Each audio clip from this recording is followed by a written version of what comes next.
Please welcome Paul Abramson. Thank you, Mr. Toastmaster.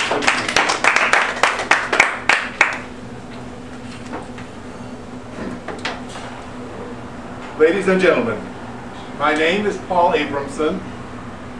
On behalf of my brother and I would like to thank you for taking the time to assist us in a most pressing matter. We are looking for our father.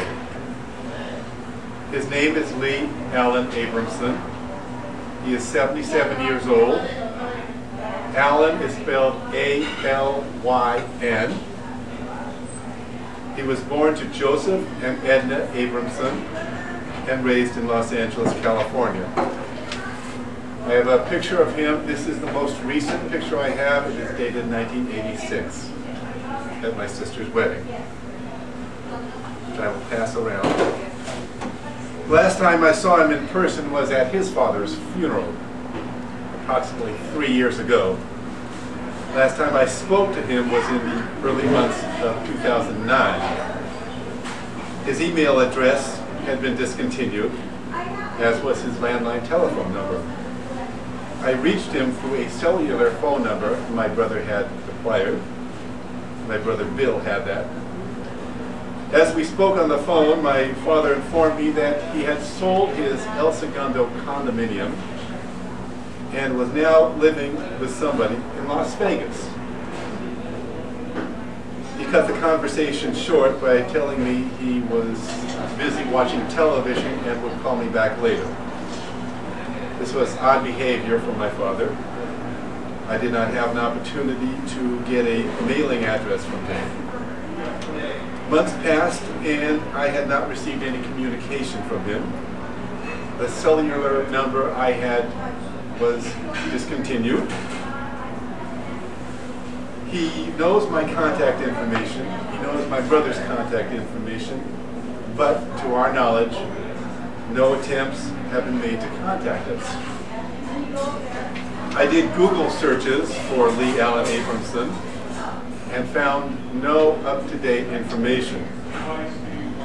He owns unimproved land in Nevada, but there were no records of him residing in that state.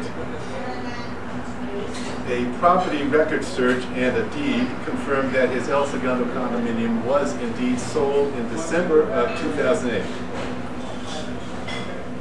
On April 5th, 2009, I emailed my cousin Mark Futterman, who is the executor of our grandfather's estate, and expressed my concerns.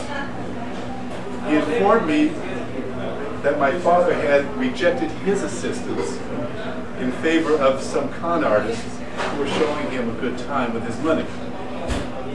He had no knowledge of his plans to relocate. Mark also wanted to contact him in order to send him some tax information and put a close to their prior business relationship. My father was always very careful with his money. He is an emotional man and very vulnerable. My parents divorced when I was 17. My brother is 3 years younger than me, my sister 3 years older. When my brother came of age, child support was no longer an issue.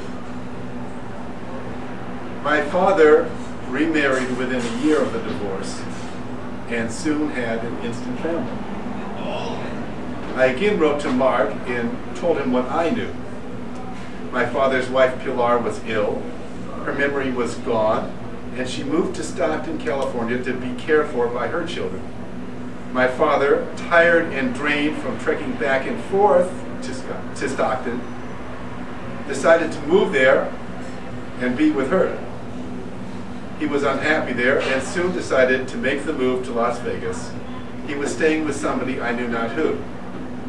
I did not know about the con artist. I asked Mark for some more information. Mark's second response is as follows. He had been on a ride with one of Pilar, that's his wife, one of Pilar's nieces, as I recall it, who moved into his condo with her boyfriend, an ex-convict. They were living in the condo rent-free, and he was buying them things left and right. He booted them out at one point, and then let them back. In the meantime, some other woman wanted to marry him. I do not remember her name. She had a daughter that he was also taking care of. I warned him about taking care of 5 families.